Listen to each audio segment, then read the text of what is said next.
All right. All righty. It's recording and we're live. Welcome to the new title of the second show, and hopefully by the third show, it'll have the same title.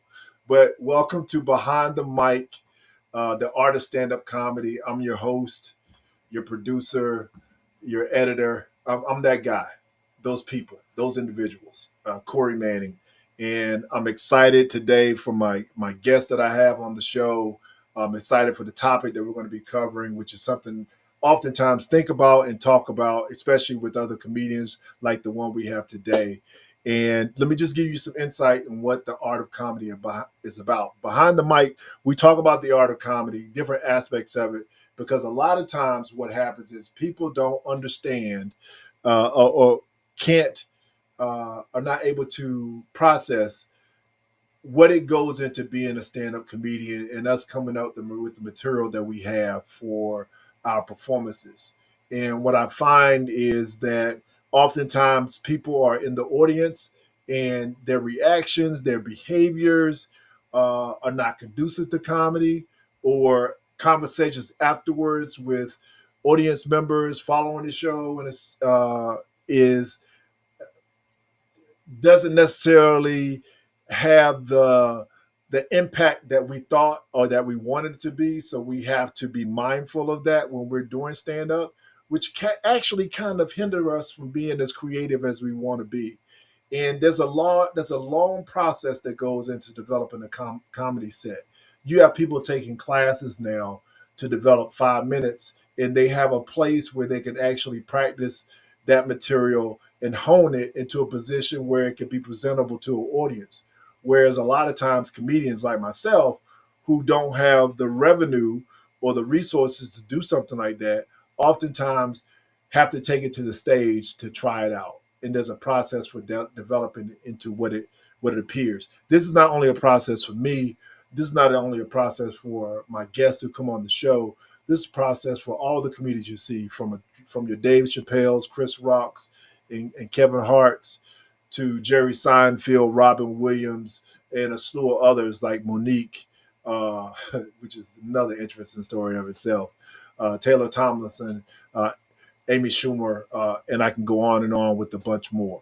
But that's what this show is for. It's for the lay people who are interested in comedy, who love comedy, for the comedy connoisseurs, as I call them, to the stand-up comedians who are veterans, who can come on here and see that they're not experiencing this on their own, to people who comics or individuals who are just starting off in their comedy career and want to get some insight on what it's going to be like. So that's what Behind the Mic, the art of stand-up comedy, is about. And again, I'm your host, Corey Manning. And today I'm excited to have with me one of the, I don't want to undersell this, but she is one of the best comedians that are coming into the game now. This woman has headlined Nick's Comedy Stop and Laughing Liberal Boston. She co-hosts the Loud Women podcast with producer Marissa Emanuel. I hope I say her name right. Uh, this individual, a little bit more about her. She's open for Mike Kaplan, Eugene Merman, and performed with Emma Willman, Gary Goldman, and also recently opened up for Maria Bamford at the historic Boston Wilbur Theater, which is a great venue to go see live stand-up comedy. One of the best theaters to see live comedy in the country. She's selected for the Comedy Central Up Next and Montreal Just Laugh Festival audition showcases, and was selected to feature in the 2020 Boston Calling Festival, which, if you don't know this by now, Calling Festival is one of the hottest festivals in the country, and it's a distinct honor to be here. Her additional stand-up credits include Rhode Island Comedy Festival, Comic in Resident at the Comedy Studio, the Women in Comedy Festival, Thunderfest, the Boston Comedy Festival, Boston Comedy Chicks, the Boston Comedy Arts Festival. Really, there's nothing that this young lady has not done.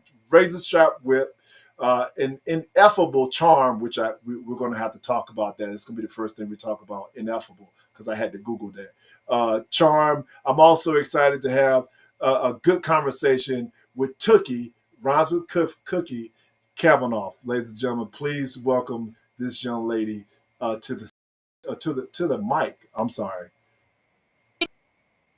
Can you? Hey, I'm here. you are here I'm in the here. flesh. Oh Thank you boy. so much for joining in. Thank you for having me. Thank you for such a kind intro. Oh my God. I'm just it's not fake news. This is what you have done. This is what you accomplished, and you need to accept that you are an accomplished comedian. Took you got Okay. to embrace that. Okay. Okay, It's I say still. that because I know it's hard for comedians, especially in individuals, to take in those blessings and acknowledge the accomplishment, especially when it's coming from someone else. But you've done those things. That's who you are. So Aw. you now uh, let Aw. me get into this. Dang. We were having pre-conversation before the show, and I was trying to figure out like how to start the show off. But then I remembered in your intro that it was something I needed to have ask you about, and that's Yeah. ineffable. Uh, where did that come up? Where did you get that? Like, is your vocabulary that strong? It is. I mean, if we're going to be fully transparent here, so English is my second language. Okay, And when I came to the States, I worked really, really hard to not get made fun of and sound like an American. And I read the news, or like I would read the news and like read books and imitate news anchors from TV. really? Yeah, just so that I could sound like as American as possible. Now, where are you from originally? So that's a little complicated. My dad is American and he is Portuguese and Jewish, but my mom, her family is Haitian and Jamaican. And for a little while, right after I was born, I stayed with my grandmother in Haiti for like the first 4 years of my life Okay. and just spoke French and sometimes Creole. And then, yeah, came up to the States and was like, oh, I don't sound like any of these people. Let me. But you don't but you sound like an American. Yeah. You've nailed it. Thank How you. long did it take you to Thank you. get? You're welcome. I don't know whether for some people I don't know if that's going to be a compliment or insult, but I mean that as a compliment. Like if Yeah, that yeah, was the yeah. goal to be immersed into the American society and pick up the different nuances, you've nailed it. Because I would never have. I don't hear Yeah. any of it. That it comes out every now and then. Sometimes if I'm angry enough. That If I'm angry enough. that is a But fact. yeah. I say that because I'm married to a woman of Trinidadian descent. Oh my gosh, my condolences. I mean, like I'm happy for you, but also all right. Totally, Praying for you. condolences are the best thing you could say to someone married to a West Indian. My eh, my sincere apologies to anybody that I may have offended. But if you are an American and you're in a relationship with one, you understand what we're talking about. But go ahead. It's beautiful. Love my wife and everything, but Yeah. condolences are well received. You So get it. you were learning a language. Mhm. You're mimicking newscasters and hosts Yeah, in that yeah. nature. And so how did you come up with ineffable? Where did that come from? Reading the dictionary. No one ever clocks me for the massive nerd that I am. Hmm. But yeah, it's like, oh, what's a word that people wouldn't expect to see in a biography? And that's what kind of came up. Because I was like, how do I even people, hype themselves up in their bio. I'm like, how do I even describe myself? And then that's what sort of came because it's a quality that cannot be described. That's ineffable. Yeah, and I know this because I googled it.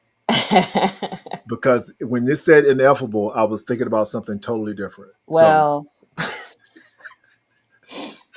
So thank you for increasing my vocabulary, and also thank you for sharing it because I think especially for comedians who are people who are trying to become comedians or mhm, established comedians, like it's very important to have yourself not only stand out on stage from others, but in how you describe yourself in your marketing material, your branding and stuff like that as mhm. well. So you speaking to that shares how having an English background contributes to us in multiple ways that we don't Mhm. think about. So so thank you for that. I try. I'm just here to. I'm just trying to help. When when did you start? Did you start doing comedy? How long have you been in the States? And when and where did you start doing stand up? Been in the States. Oh my gosh, longer than I've been out of the States. That's for sure. I want to Hmm. say. Sorry about that. That's okay. That's a learned lesson. Put your phone on silent. I see you reaching for yours too. So that's a learned lesson. Yeah. Okay. All right. Um, a long time. Let's just say that a long time, longer than I've been out of the States. But I I want to say like I officially started stand up because I was dabbling in and out. I really wasn't sure. Um, but officially, I want to say like 2017 is Hmm. when I started. Okay. So yeah, Was it stand up you started with, or was it improv? Because I know you have background in improv as well. I have a theater degree, but I don't talk about it because I respect myself. Um, but but yeah, no, I bypassed improv, and the thing is that like I wanted to act. I came in kind of feeling like I want to tell people's stories. I want to be able to transform, and if a playwright has a vision, I want to be able to help them bring that vision to light. But I was doing that in Boston before Hamilton, so Mm.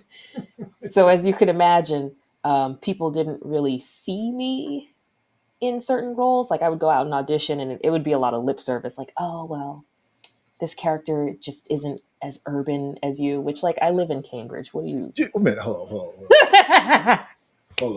Right, on, hold on, hold on, hold on. right. Did you literally hear Oh this yeah, urban? yes, yes, yes.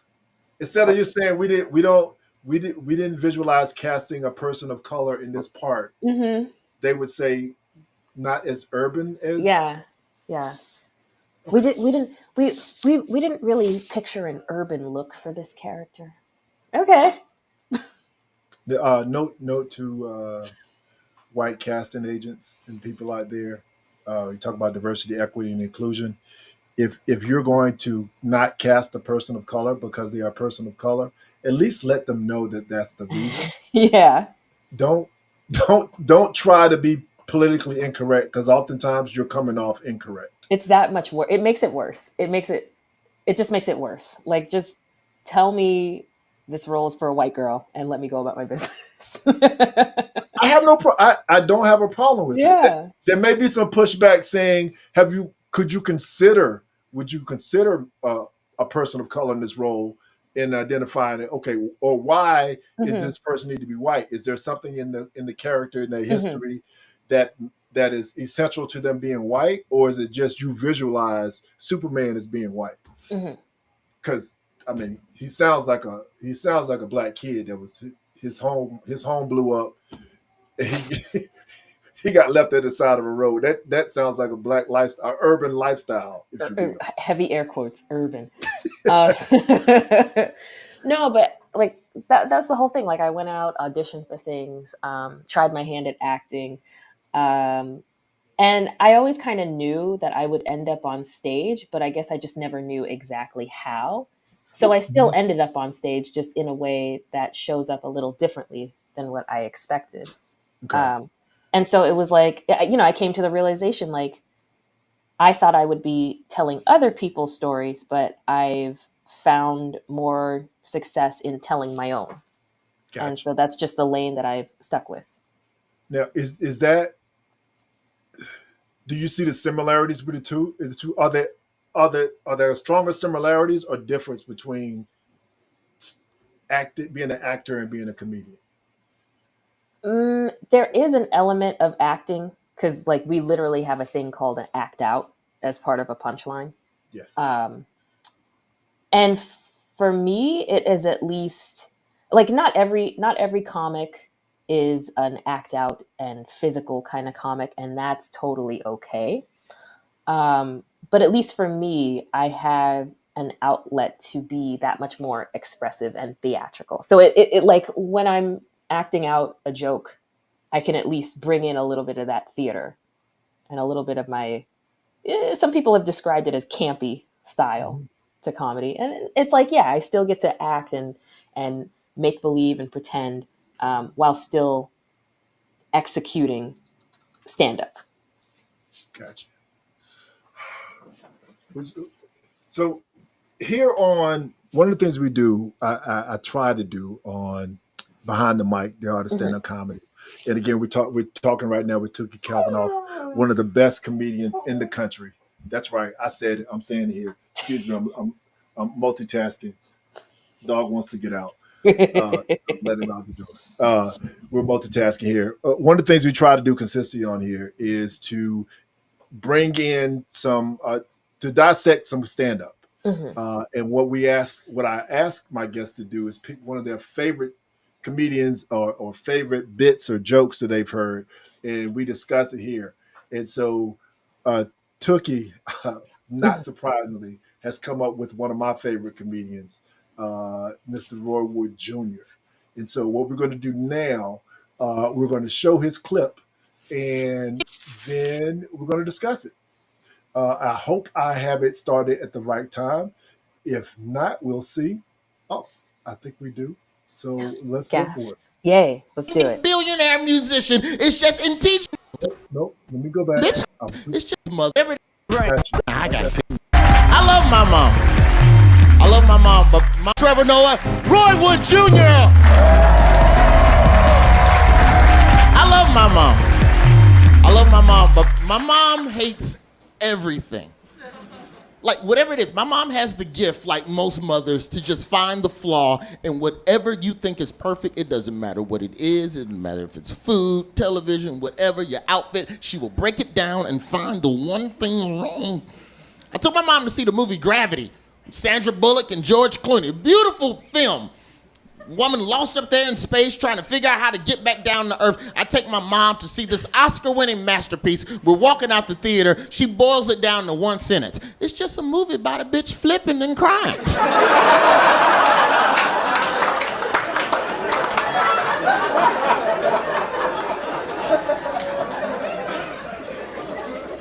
I said, what?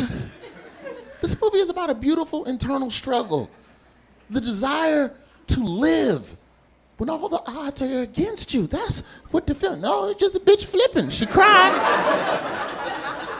Bitch wouldn't be flipping if she stopped crying, and figure out why you flipping, and then you stop flipping, bitch, stop flipping.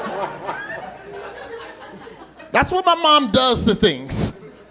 I'm not, like, she hates everything. I can't even explain to you how much she can, I'm not even my mama's favorite comedian. I'm not even in her top 5.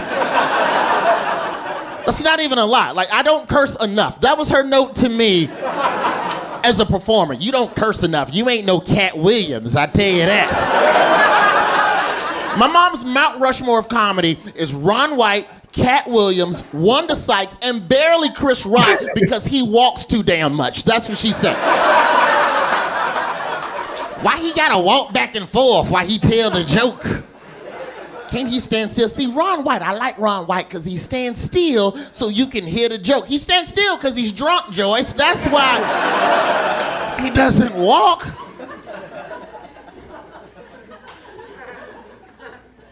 She loves Rod Stewart, though. Never heard her say a bad word about Rod Stewart. My mama got a ton of favorite musicians. She like all the Hall of Fame black people, but it's something about Rod Stewart. I don't know what it is. She loves that dude. Like, when my mama died, that's what I'm playing at her funeral. I'm gonna put an Amazon Echo next to her casket. Alexa, play Mama Funeral Mix. If you think I'm sexy, come on, you want to so. This, like, and I don't mean my mom likes Rod Stewart. She has all his albums. She loves Rod Stewart. She went to New York. Her and her girlfriends every year. They go to New York and they go on this big theater hopping tour. They block out 4 days and they go watch like 8, 9 Broadway musicals. They get one in the morning, one in the evening, some sort of old lady Coachella. I don't know what they, you know. Like, you know, you bar hop, like they do that, but with theater shows in Times Square. So they're leaving a show one night, and my mom calls me just breathing into the phone, which is scary when you get a call from a loved one and all you hear is breathing. You don't know if it's good news or a kidnapping. You don't know. I answer the phone. I go, hello, and I just hear.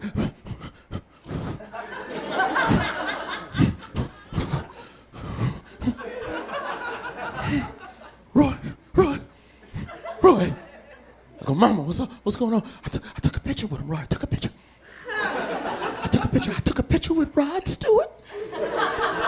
I met Rod Stewart, and we talked about his career, and he asked me about my job, and he told me about all his projects. Let's go. I gotta go. I'll call you back. My mama met Rod Stewart, took a picture with him, took the picture home, put it on top of the fireplace.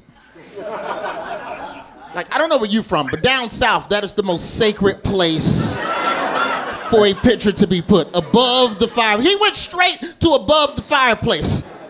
You're supposed to earn the fireplace. You're supposed to work your way up. You got to be on the end table in the hallway for a little while. You do good, then you get promoted to the top of the piano.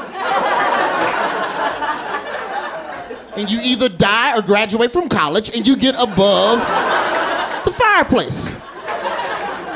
And that's what my mom got at the house. And my mama house is Black Jesus, my dead grandma, me at graduation, and fucking Rod Stewart. And she loves Rod Stewart. Oh man, hilarious. I hope I didn't stop it. No. I think that's a good point. I think that's a good point of stopping. Yeah. So good. It's awesome. It's poetic. Mm-hmm. It's so many things. There's so many things to break down in there. But and you mentioned, I asked you before we got started with this, why you picked that clip, and you were saying the setup. It's the importance of a good, strong setup and establishing who and what you're talking about. And Roy does that so clearly. Like, we know, and we don't hate his mom. Like, he manages to set her up in a way as like she's somebody who hates everything, and yet we get why. We get her, and we get their relationship. You can actually picture her, even though he did not describe what she looked like, right, or what she sounded like. Right. He created an opportunity for you to visualize her based on your experience with people that are just like that. Yes. Yes. For the lay people who may not know, how would you define the setup? What is a setup to you? The way that you, like the words that you choose to prime the audience in a certain direction of thinking, or at least to establish some sort of grounding reality for your material. Okay. Yeah. Okay. And that's leading to whatever the joke is that you're going to tell. Yes. The punches. Because the punches are like the best punchlines always surprise you. Or the best punchlines tell you what you already know, kind of confirm beliefs in a bit. Go ahead. Now, I was going to say, when you say surprise you, I immediately thought about, one of the things that we talk about in stand-up comedy, the bait and switch, where you lead the audience down one direction and all of a sudden you switch and you go the other way. Yep. But I think what else you're talking about is it surprises you because you weren't expecting that to happen. I mean, or it's something that's totally new to you. Or the other surprise is you totally get what he's talking about. Yeah. For example, when he started talking about which were just tags within the story, when he started talking about your picture on the fireplace, yeah, like that's definitely a down south thing. I'm from the South, and like you don't automatically get put in the most prime position in the house. You literally have to work. There's a reason that picture is up there. Yes, there's there's distinct reason, a story behind why that picture is where it is now, and he captured that. And so now it takes me back to identifying, well, yes, I can see that. And what made me what made it laugh to me also about it is that you are identifying with it too. Mm-hmm. So It's so, and the other thing that I really appreciate about Roy Wood Jr. as a performer and writer is how specific he can get. He chooses his words very carefully. And I think that's so important with stand up comedy because, like a lot of people are kind of falling into the crowd work bubble these days because, it takes off on reels and clips and whatnot. And like, I'm right. not going to knock the hustle. But all the great off the cuff, spontaneous crowd work still doesn't beat a really well written and well timed jokes with words that where no word is wasted, where each word means something. Do you think that, I mean, you can't answer this for Roy, Yeah, yeah. but do you think that that material, some of those tags were written or some of those tags were developed through improv on stage while telling that story over and over again? I think it's a combination of the two. I think like, the story is obviously a story that lives with him and that he Mhm. lived through. Right. But I think that because stand up is also a living, breathing art form, that he learned how to tell that story better and better each time he got on stage. Yeah. Yeah. Because I know that there are some stories that I have told or stories that I still tell Mm-hmm. that are continuously developing where I'm adding stuff as I'm Mm-hmm. telling the story Exactly. because I'm either recalling something that happened within the story or I'm tagging it with something that is there's some truth element to it. Mm-hmm. I'm working it in, or it's based on a reaction from the audience and how they're engaged with it. I mean, there's so many elements to help Mm-hmm. enrich a good story, but it's also goes into that specific the specific thing that the word you use that I you know Yeah. what I'm talking about. Yeah. But there's elements to that, but that only goes or comes about by getting on stage and working it out. Exactly. Yeah. Exactly. And yeah. So Nope. no, I was going to ask you. I've of course I've seen you on stage, and a lot of your materials have good solid setups. Mm-hmm. What's your technique for developing the setup to your punchline or punchlines? It's always intention, right? Like for me, because again, I grew up, I came here not really knowing the language. Hmm. So it comes from a place of needing to speak with intention. And if I know my intention, if I know where I want to go with the joke, then I need to know where I'm going with the setup. I need to choose my words very intentionally and carefully so that the audience is on board and not like, what is she smoking? So but you know what I mean? Like Yeah. yeah. So it's important to me to have intent when I'm speaking and choose as many specific words as possible so that the audience gets on board and sees my intention and follows along. Do you ever find yourself saying, "Wow, this setup is too long," like, Sometimes, or sometimes. or the other is, "I need to add to this to get them to understand where I'm Mhm. going with that." Um, I find myself sometimes on both ends of that, where I'm like, ooh, this has taken a long time to get from point A to point B. And when I find that it's a long setup, I either make the choice to um, alter the delivery so that when I'm speaking, because it's silent during the setup, am I speaking in a way that still commands attention? Is the audience still going to be listening? Am I Right. speaking in a way where no one's bored? Right. Like One that's important. one of the things you just said, and I want to touch on, I definitely want to touch on, and Hmm. this was a lesson learned for me, and I hope someone has shared this with you before.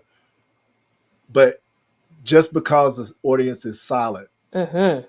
does not mean that that's a bad thing. Exactly. What it really means is that they are in, intent on listening to what you have Yes. to say. Yes. So they're on that ride, and I had to learn to embrace that because coming up, uh, all the comedians that I knew had laughs at the last. The Hmm. more laughs you get in a minute, the better comedian you are. Hmm. But I had to learn that it's not always how many laughs, but it's the quality The of the laugh quality of the laugh. that you're Amen. getting. Yes. A good example of that would be Dave Chappelle, who I hate. Let me just say that I hate you, Dave Chappelle. Not because I'm hating, but because you're just that damn good. And this is when I hated Dave Chappelle. He did the joke. It's the he goes through historical historic eras from the 1950s through the 70s and specific about things that happened during that time. And then at the end, he totally just wraps that all in. And the punchline, I don't want to say the punchline in case people haven't seen it, came from nowhere. And it was so clever that I literally got ready to walk up out of the theater. Not because it was disrespectful or I was offended by the joke. It's because it was such a good joke, man. That's it. That's what I love about comedy. Like it can bring up those emotions from the layperson who is just going to comedy because it's the thing to do that night, from a stand-up comedian who's been doing it for years, but is totally engaged in what's going on. It's like a master class for me. And one of the things that I'll say this and then we'll close it out is that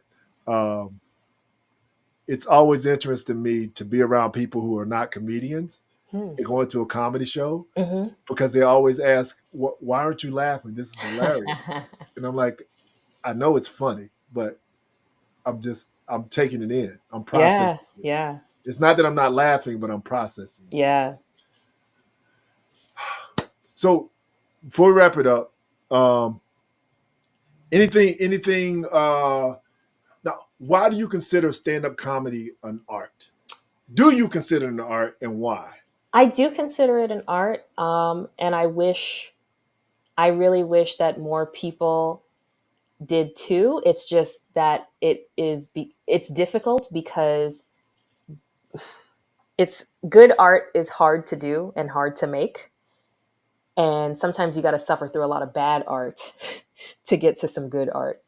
And there are a lot of people out there who don't respect the craft and don't respect audiences. And therefore, a lot of audiences get put onto some bad art, if you will. Facts. So I do consider it an art, and I really wish that society writ large would consider it an art as well, so that, stand-up comics who are good at what they do will, their income could reflect the work that they put in, because it's really like important to value your artists, value your local craftspeople, not just somebody who's in it for a check or to book, like somebody who really cares, right? Right. So yes, I consider it an art. And what makes it an art? That's part two. What makes it an art is the fact that it can be crafted in so many ways, where you can come up with a joke that night, and it's not just like yes and improv, all disrespect, but it's like it's a joke for the audience for that moment, or something that you like really have spent, like a bit that you spent months, maybe a year working on to just get it just right. And it's like, you got to think of it like woodworking. You got to, or sculpting. You are sculpting your material. You are choosing the right words to get that right punchline, that clever Dave Chappelle punchline, like you mentioned, right? He had to think about that. He had to really think, and he had to choose the words that are clever enough to get you to laugh along with him. It's also really hard to get people to, it's harder to get strangers to laugh with you than at you. So that also is an art. The art of, we think of public speaking as an art form.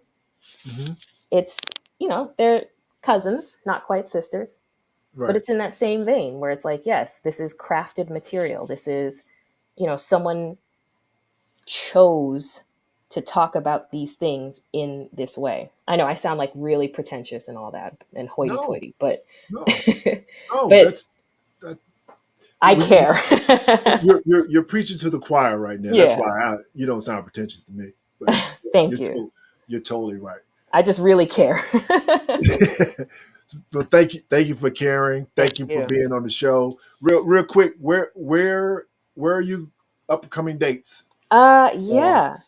I am going to be in and around the Boston and Cambridge area. Actually, I'm hosting this Saturday, January. What is time is fake? January 13th at Silvertone in downtown Boston. It's a very, very fun show. So okay. if you're in the area, come through. And where can people go to find you? I kind of cheated on that. Is that Ah. That's fine. Yeah, I am stupidly easy to find on the internet. TookieCavanaugh.com. Just don't misspell Kavanaugh. I don't know. did I do? No, you didn't.